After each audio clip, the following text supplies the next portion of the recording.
Good morning बच्चों। बेटा अपन पढ़ेंगे इतिहास का पार्ट 2। पार्ट 2 का नाम है व्यापार से साम्राज्य तक कंपनी की सत्ता स्थापित होती है। व्यापार से साम्राज्य तक कंपनी की सत्ता। कंपनी कौन सी? ईस्ट इंडिया कंपनी व्यापार करने के लिए भारत में आई थी और उसने हमारे यहाँ पर साम्राज्य यानी सत्ता स्थापित कर ली। ये बात इस पार्ट में हम पढ़ेंगे। तो पार्ट 1 में हमने देखा था ना कैसे कब कहाँ, उसमें हमने देखा कि हमारा जो है प्राचीन काल से हमारा देश कैसा था। वैदिक सभ्यता थी, आर्य सभ्यता थी, उसके बाद राजा महाराजा थे और किस प्रकार से जो है परिवर्तन होता गया था। राजा महाराजा शासन करते थे हमारे यहाँ पर। किस राजा का शासक, जैसे चोल वंश, चालुक्य वंश, वो हमने पढ़ाई था। गुप्त वंश उसमें आए थे ना आपके। तो अब क्या होता है कि राजा महाराजाओं के बाद जो है दिल्ली सल्तनत भी हमने देखा था। उसमें दिल्ली सल्तनत का शासन हो गया था, वो मुसलमानों का शासन था। सबसे पहले हमारे यहाँ पर जो है मुस्लिम सत्ता स्थापित हो गई थी। किसने की? मोहम्मद गोरी ने जो है पृथ्वीराज चौहान को 1192 के युद्ध में हरा दिया था।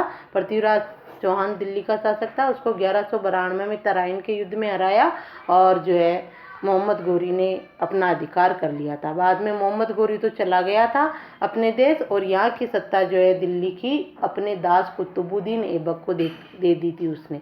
तो कुतुबुद्दीन ऐबक ने दिल्ली में पर जो है अपना शासन स्थापित किया। वो दास वंश कहलाया। दास वंश के बाद अलग अलग खिलजी वंश, तुगलक वंश, सैयद वंश और लोधी वंश, ये 5 राजवंशों ने दिल्ली पर शासन किया। उसके बाद आ गए थे भारत में मुगल। बाबर पानीपत 1526 में पानीपत के प्रथम युद्ध में बाबर जो फरगना का शासक था, उसने दिल्ली सल्तनत के अंतिम शासक इब्राहिम लोदी को हराया और दिल्ली सल्तनत का अंत करके भारत में मुगल साम्राज्य की स्थापना कर ली। तो 1526 से बाबर, हुमायूं, अकबर, जहांगीर, शाहजहां ये जो है हमारे भारत पर शासन करते रहे। शाहजहां के बाद औरंगजेब। ठीक है, 5 मुख्य शासक बाबर, हुमायूं, अकबर, जहांगीर, शाहजहां और औरंगजेब। यहाँ तक जो है मुगल शासक शक्तिशाली थे। 1707 में सन 1707 में औरंगजेब की मृत्यु हो जाती है। उसके बाद आने वाले जो शासक है वो बहुत कमज़ोर शासक थे।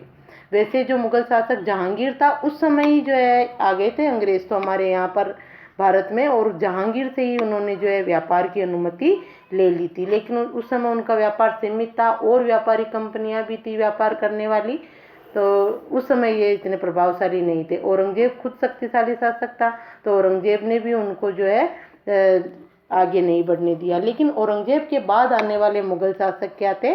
कमज़ोर शासक थे और इधर उधर जो है हमारी भारतीय सत्ता छिन्न भिन्न हो गई थी। शासक आपस में ही लड़ते झगड़ते रहते थे और जो मेन मुगल शासक दिल्ली के थे वो बहुत विलासी थे, शासन कार्य पे इतना ध्यान नहीं देते थे। तो ऐसी राजनीतिक कमजोरियां देखकर जो है ईस्ट इंडिया कंपनी हमारे भारत में आई थी ना व्यापार करने के लिए, उसने हमारे यहाँ पर साम्राज्य स्थापित कर लिया। यहाँ की शासक बन गए थे अंग्रेज। अंग्रेजों का शासन रहा ना हमारे यहाँ पर 200 सालों तक। तो वो इस पार्ट में पढ़ेंगे अपन कि कैसे ईस्ट इंडिया कंपनी व्यापार करने के लिए आई भारत में और कैसे उसने सत्ता स्थापित कर ली। ठीक है, ये थोड़ा पहले का परिचय था। अब देखो, किताब खोल लो, आप सभी भी किताब खोल के बैठो और जहाँ मैं अंडरलाइन करती हूँ, जहाँ मैं बोलती हूँ कि यहाँ पर प्रश्न बन रहा है, वह प्रश्न बनाकर आप उत्तर लिखोगे वीडियो के साथ। ठीक है, देखो किताब में ध्यान दो। मुगल बादशाहों में औरंगजेब आखिरी शक्तिशाली बादशाह थे। बताया ना मैंने, मुगल बादशाह बाबर, हुमायूं, अकबर, जहांगीर, शाहजहां, शाहजहां का बेटा था औरंगजेब। ये आखिरी शक्तिशाली बादशाह था। इसके बाद आने वाले शासक क्या हो गए? कमजोर हो गए। और ईस्ट इंडिया कंपनी ने व्यापार की अनुमति कौन से मुगल शासक से ले ली थी? जहांगीर से ही। लेकिन औरंगजेब तक वो आगे नहीं बढ़ सकी। तो देखो, शक्तिशाली बादशाह थे। उन्होंने वर्तमान भारत में एक बड़े हिस्से पर नियंत्रण स्थापित कर लिया था। 1707 में उनकी मृत्यु। प्रश्न बनेगा यहाँ पे, तो एक प्रश्न तो छोटा यही बन जाएगा। अंतिम शक्तिशाली मुगल बादशाह कौन थे? औरंगजेब। औरंगजेब की मृत्यु कब हुई?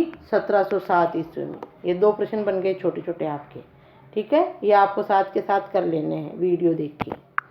1707 में औरंगजेब की मृत्यु के बाद बहुत सारे मुगल सूबेदार और बड़े बड़े जमींदार अपनी ताकत दिखाने लगे। उन्होंने अपने क्षेत्रीय रियासतें कायम कर ली थी। जैसे जैसे विभिन्न भागों में ताकतवर क्षेत्रीय रियासतें सामने आने लगी, दिल्ली अधिक दिनों तक प्रभावी केंद्र के रूप में नहीं रह सकी। देखो क्या हुआ, 1707 में औरंगजेब की मृत्यु हो गई। उसके बाद जो है, उसके बाद आने वाले शासक कमजोर थे, विलासी थे, शासन पर ध्यान नहीं देते थे।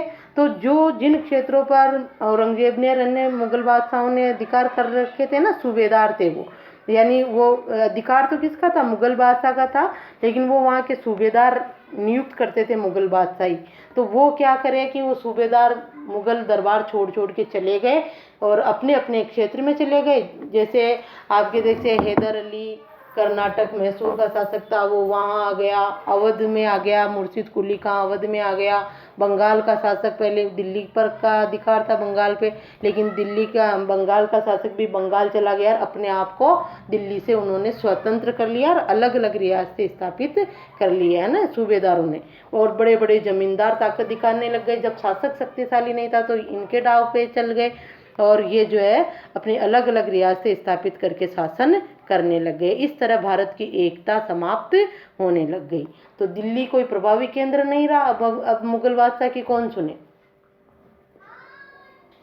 इस तरह भारत की राजनीतिक एकता समाप्त हो गई। और ये सब कौन देख रहे थे, अंग्रेज वहां पर थे। जो देखो आगे, 18वीं सदी के उत्तरार्ध तक राजनीतिक क्षितिज पर अंग्रेजों के रूप में एक नई ताकत उभरने लगी।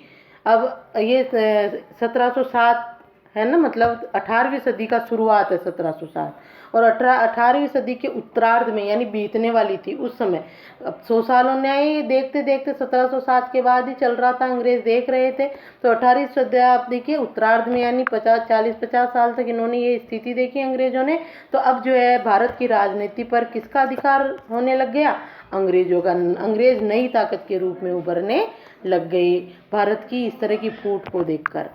क्या आप जानते हैं कि अंग्रेज पहले पहले एक छोटी सी व्यापारिक कंपनी के रूप में भारत आए थे। जब जहांगीर से, मुगल बादशाह जहांगीर से अनुमति ली थी ना, तब एक छोटी सी कंपनी लेकर आए थे व्यापार करने के लिए। तो आपको ये भी याद रखना है, अंग्रेज भारत किस उद्देश्य से आए थे, व्यापार करने के लिए आए थे। लेकिन ये भारत की फूट देखकर, राजनीतिक फूट देखकर, एकता नहीं थी लोगों, शासकों में आपस में ही लड़ते झगड़ते थे। यहाँ की राजनीतिक परिस्थितियाँ देखकर जो है उन्होंने यहाँ पर अपनी सत्ता स्थापित कर ली। ठीक है, आगे देखो। व्यापारी कंपनी के रूप में भारत आए थे और यहाँ के इलाकों पर कब्जे में उनकी ज़्यादा दिलचस्पी भी नहीं थी शुरू में। तो फिर ऐसा कैसे हुआ कि एक दिन वे एक विशाल साम्राज्य के स्वामी बन बैठे। इस अध्याय में आप देखेंगे कि ये कैसे हुआ। जैसे मैंने आपको बता ही दिया है, वो व्यापार करने के लिए आए थे सिर्फ, उनकी कोई राज्य में सत्ता में शासन स्थापित करने में दिलचस्पी नहीं थी। लेकिन फिर भी ये तो हकीकत है कि उन्होंने कितने सालों तक हमारे ऊपर शासन किया था। तो ये कैसे हुआ, देखो जो मैं बता रही हूँ ना आपको कि भारत की राजनीतिक एकता समाप्त हो गई थी। मुगल बादशाह जो थे दिल्ली के, वो कमज़ोर हो गए थे ऐसे। अब ये चित्र देखो, इस चित्र में है 1857 की क्रांति हुई थी ना हमारी, जब बहादुर शाह जफर सेकंड जो है दिल्ली के बादशाह थे और 1857 की क्रांति हम हार गए थे। तो उसमें जो है दिल्ली के बादशाह ने नेतृत्व किया था। 1857 की क्रांति का नेतृत्व सैनिकों ने इनके हाथों सौंप दिया था। और जब हम 1857 की क्रांति में हार गए तो अंग्रेजों ने इनको बंदी बना लिया और इनको देश निकाला दे दिया, रंगून जेल भेज दिया था इनको, ब्रह्मा की, और इनके पुत्रों को इनके सामने ही मार दिया गया था। तो ये इसमें पढ़ोगे आप, यहाँ यही बात है। ठीक है, और 1858 में जो है सीधा शासन कहाँ से हो गया था भारत पर, ब्रिटिश से। ईस्ट इंडिया कंपनी का शासन समाप्त हो गया और सीधा ब्रिटिश साम्राज्य से शासन शुरू हो गया। ठीक है, अब देखो थोड़ा ये देख लो, पूरब में ईस्ट इंडिया कंपनी का आना। अब कैसे कैसे ईस्ट इंडिया कंपनी आई। सन 1600, अंडरलाइन कर लो इस पे, कब आए ईस्ट इंडिया कंपनी भारत, कब आई, सन 1600 में। 1600 ईस्वी में इंग्लैंड की महारानी एलिजाबेथ से प्रथम चार्टर अर्थात इजाज़तनामा। महारानी कौन थी वहाँ की, इंग्लैंड की महारानी एलिजाबेथ, उससे जो है इन्होंने इजाज़तनामा, चार्टर यानी इजाज़त ले ली थी भारत में व्यापार करने की। जिससे कंपनी को पूरब से व्यापार करने का अधिकार मिल गया था। महारानी एलिजाबेथ ने पूरब में व्यापार करने का अधिकार इनको दे दिया। कंपनी को पूरब से व्यापार करने का अधिकार मिल गया। इस इजाज़तनामे का मतलब यह था कि इंग्लैंड की कोई और व्यापारिक कंपनी इस इलाके में ईस्ट इंडिया कंपनी से होड़ नहीं कर सकती। यानी महारानी एलिजाबेथ से ईस्ट इंडिया कंपनी ने जो है इजाज़त ली थी और ये इजाज़तनामे में यह था कि भाई और कोई कंपनी इंग्लैंड की नहीं जाएगी इधर जो है पूरब में व्यापार करने के लिए। इस तरह इजाज़त ले लियो, लेकिन इंग्लैंड की नहीं जाएगी तो और तो आ सकती है। और थे हमारे यहाँ पर डच, पुर्तगाली, फ्रांसीसी, ये व्यापारिक कंपनियाँ भी थी। उन्होंने जो है इंग्लैंड के लिए तो इजाज़तनामे पर हस्ताक्षर कर लिए थे कि भाई अब आप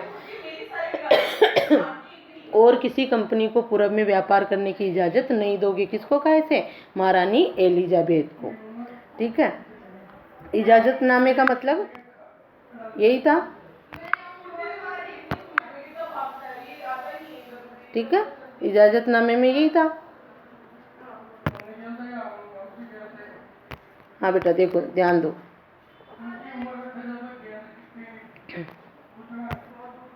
ईस्ट इंडिया कंपनी से होड़ नहीं कर सकती थी, यानी व्यापारिक कंपनी इस इलाके में ईस्ट इंडिया कंपनी से होड़ नहीं कर सके। ऐसी कंपनी तो वहाँ से नहीं आएगी। कहाँ से? इंग्लैंड से। इस चार्टर के सहारे कंपनी समुद्र पार जाकर नए इलाकों,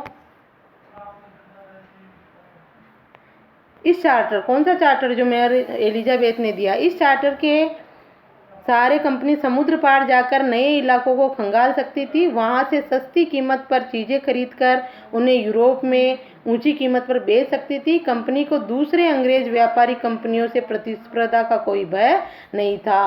भाई उन्होंने तो ले लिया था ना कि दूसरी तो इंग्लैंड से तो कंपनी नहीं आएगी। यहाँ से यहाँ तक अंडरलाइन करो आप। चार्टर नाम, इजाज़तनामे का मतलब क्या था? इजाज़तनामे में क्या क्या था? एक तो कोई दूसरी इंग्लैंड की कंपनी नहीं आएगी और होड़ नहीं कर सकती। दूसरा जो है, इस चार्टर के सारे जो समुद्र पार जाकर नए इलाकों को खंगाल सकती है, कहाँ वो व्यापार करे ये कर सकती है, और किसी का भय भी नहीं था उस जमाने में। यहाँ तक करोगे आप, है ना? भय नहीं था उस जमाने में। वाणिज्यिक कंपनियां मोटे तौर पर प्रतिस्पर्धा से बचकर ही मुनाफा कमा सकती थी। अगर कोई प्रतिस्पर्धा न हो तभी वे सस्ती चीज़ें खरीदकर उन्हें ज़्यादा कीमत पर बेच सकती थी। उस ज़माने में यही था कि अगर कोई प्रतिस्पर्धा यानी कंपटीशन करने वाली कंपनी नहीं हो तभी विदेशी कंपनियां जो क्या कर सकती थी? मुनाफा कमा सकती थी। जब ज़्यादा कंपनियां हो जाए तो वो सस्ते में खरीदने लग जाएगी। वो इतने में खरीद रहे तो हम आपको इतने में देंगे। इस तरह सस्ते में माल नहीं मिलता इनको, कच्चा माल सस्ते में नहीं मिलता, तैयार माल भी सस्ते में नहीं मिलता, होड़ हो जाती है तब। और इनके साथ भी ऐसा ही हुआ, देखो कीमत पर बेच सकती थी। लेकिन ये शाही दस्तावेज दूसरी यूरोपीय कंपनियों को पूरब के बाजारों में आने से नहीं रोक सकता था। भाई जो शाही दस्तावेज एलिजाबेथ ने लिया था ना, उसमें यही था कि इंग्लैंड से और कोई कंपनी नहीं आएगी, मैं इजाज़त नहीं दूंगी किसी कंपनी को। लेकिन अन्य यूरोपीय देशों से तो आ सकते थे। तो जब तक इंग्लैंड में जहाज रोक सकता था, जब तक इंग्लैंड के जहाज अफ्रीका के पश्चिमी तट को छूते और वे केप ऑफ गुड होप का चक्कर लगाकर हिंद महासागर पार करते, तब तक पुर्तगालियों ने भारत के पश्चिमी तट पर अपनी उपस्थिति दर्ज करा दी थी। वे गोवा में अपना ठिकाना बना चुके थे। पुर्तगाल के खोजी यात्री वास्को डिगामा, अंडरलाइन करो इस पे, पुर्तगाल के खोजी यात्री वास्को डिगामा में पहली बार भारत तक पहुंचने के इस समुद्री मार्ग का पता लगा लिया था। 17वीं शताब्दी की शुरुआत तक डच, अंडरलाइन कर लो, पुर्तगाली डच, 17वीं शताब्दी की शुरुआत तक डच भी हिंद महासागर में व्यापार की संभावनाएं तलाशने लगे थे। कुछ समय बाद फ्रांसीसी व्यापारी भी सामने आ गए। देखो 1498 में ही जो है पुर्तगाली नाविक वास्को डिगामा ने भारत के लिए रास्ता खोज लिया था। तो ये प्रश्न बनेगा आपके, भारत की खोज किसने की? वास्को डिगामा ने। कब की? पुर्तगाली नाविक वास्को डिगामा ने कब की? 1498 ईस्वी में। ठीक है, और सबसे पहले जो है भारत आकर यही व्यापार करने लगे थे। उसके बाद डच आए और उसके बाद फ्रांसीसी आए, फिर ये ईस्ट इंडिया कंपनी आई। तो ईस्ट इंडिया इंग्लैंड से आए, ये इंग्लैंड से तो और कोई कंपनी नहीं आ सकती थी, लेकिन ये डच, फ्रांसीसी और पुर्तगाली तो थे ना यहाँ पर भारत में व्यापार करने वाले। तो अब इनमें कॉम्पिटिशन होने लग गया। समस्या ये थी कि सारी कंपनियां एक जैसी चीजें ही खरीदना चाहती थी। यूरोप के बाजारों में भारत के बने बारीक सूती कपड़े, देखो क्या क्या पसंद करती थी यूरोपीय कंपनियां, अंडरलाइन कर लो यहाँ पे। कौन कौन सी चीज़ें खरीदना चाहती थी। यूरोप के बाज़ारों में भारत के बने बारीक सूती कपड़े और रेशम की ज़बरदस्त मांग थी। इसके अलावा काली मिर्च, लौंग, इलायची और दालचीनी की भी ज़बरदस्त मांग रहती थी। यूरोपीय कंपनियों के बीच इस बढ़ती प्रतिस्पर्धा से भारतीय बाज़ारों में इन चीज़ों की कीमतें बढ़ने लगी और उनसे मिलने वाला मुनाफा गिरने लगा। किसको, यहाँ से अंडरलाइन कर लो, ये प्रश्न बनेगा बड़ा आपके, कि भारत से जो है कौन कौन सी चीज़ें व्यापार की जाती थी। अब इनसे गिरने वाला मुनाफा गिरने लगा। जो भारतीयों ने, जब यूरोपीय कंपनियों में इन चीज़ों की मांग बढ़ी तो भारत वालों ने क्या कर दी, उन चीज़ों की कीमत बढ़ा दी। तो ये कंपनियों को, ईस्ट इंडिया कंपनी को, फ्रांसीसियों को, और इनको मुनाफा कम होने लग गया। अब इन व्यापारी कंपनियों के फलने फूलने का यही एक रास्ता था कि वे अपनी प्रतिद्वंदी कंपनियों को ख़त्म कर दे। अब एक ही रास्ता बच गया था कि अगर ये प्रतिद्वंदी कंपनियां ना, डच, फ्रांसीसी, ये ख़त्म हो जाए, एक ही रह जाए तो वो फ़ायदा उठा सकती है। ऐसा इन्होंने सोचा तो ये लोग आपस में ही लड़ने झगड़ने लगे। कौन, डच, फ्रांसीसी, पुर्तगाली और ईस्ट इंडिया, इंग्लैंड वाले जो अंग्रेज़ थे, ईस्ट इंडिया कंपनी के लोग आपस में लड़ते झगड़ते, इनके जहाज़ों को डुबो देते, एक दूसरे के जहाज़ों को डुबा देते। इस तरह लड़ाई में जीते कौन, ईस्ट इंडिया कंपनी। इन सबको भगा दिया है यहाँ से, डचों को, फ्रांसीसी को, पुर्तगालियों को, और भारत पर जो है ईस्ट इंडिया कंपनी ने एकाधिकार कर लिया व्यापार के लिए। किसके लिए, व्यापार के लिए। तो ये यहाँ से आप अंडरलाइन करके, ये बड़ा प्रश्न बनेगा आपके कि कौन कौन सी चीज़ों का व्यापार होता था। ठीक है, तो इसमें यही था, ख़त्म कर दे। तो इनके लिए रास्ता यही था कि भाई ये जो है व्यापारी कंपनियों के फलने फूलने का रास्ता था कि अपनी प्रतिस्पर्धा कंपनियों को ख़त्म कर दे। लिहाजा बाजारों पर कब्जे की इस होड़ ने व्यापारिक कंपनियों के बीच लड़ाइयों की शुरुआत कर दी। 17वीं और 18वीं सदी में जब भी मौका मिलता, कोई सी एक कंपनी दूसरी कंपनी के जहाज़ों को डुबो देती। 17वीं 18वीं शताब्दी में चली इनकी लड़ाई। ठीक है, रास्ते में रुकावटें खड़ी कर देती और माल से लदे जहाज़ों को आगे बढ़ने से रोक देती। इस तरह लड़ने लगी ये कंपनियां। व्यापार जहाज भर के आती थी ना दूसरे देशों से, तो डुबो देते कि ये फ्रांसीसियों का जहाज है तो दो इंग्लैंड वाले, ईस्ट इंडिया वाले कंपनी वाले डुबो देते, ये डचों का है तो फ्रांसीसी डुबो देते, और इस तरह उनको नुकसान पहुंचाने लग गई। और आगे बढ़ने से, जहाज माल से भरे हुए जहाज़ों को आगे बढ़ने से कई कई दिनों तक समुद्र में ही रोक देते, तो नुकसान होता था उनको।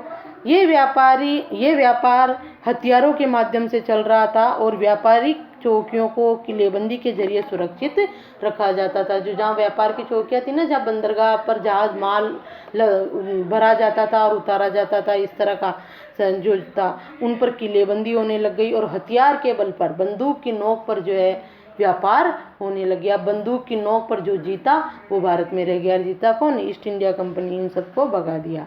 अपनी बस्तियों को किलेबंदी करने और व्यापार में मुनाफा कमाने की इन कोशिशों के कारण स्थानीय शासकों में भी टकराव होने लगे। स्थानीय शासक भी लड़ने लगे, किलेबंदी करने लगे, अंग्रेजरी है उसमें।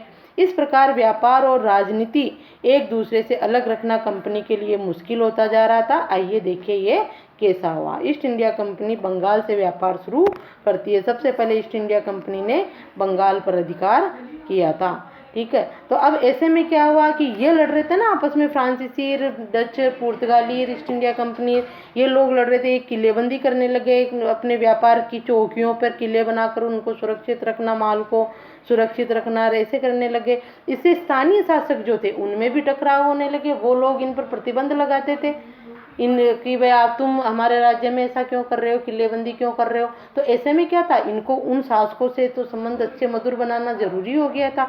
तो इस तरह इन्होंने राजनीति में भी भाग ले लिया। भाई शासक जो है, शासकों में टकराव होने लगा, तो अब व्यापार के लिए राजनीति को एक दूसरे से अलग रखना भी कंपनी के लिए क्या हो गया, ईस्ट इंडिया कंपनी के लिए जो है मुश्किल होता जा रहा था। इसलिए उसने जो है शासकों से राजनीतिक संबंध भी बनाना शुरू कर दिया कि तुम हमें व्यापार करने दो यहाँ पर, हम तुम्हें मुनाफे का इतना % दे देंगे, ऐसा कर देंगे। इस तरह से उनको जो है हमारे स्थानीय शासक, जो भारत के शासक थे ना, उनको लोभ में ले लिया और व्यापार करते करते इन्होंने हमारे यहाँ पर सत्ता ही स्थापित कर ली। और हमारे यहाँ के शासक जो क्या थे, ऐसे थोड़े से लोभ के कारण जो है इनको व्यापार करने की अपने क्षेत्र में छूट दे देते थे।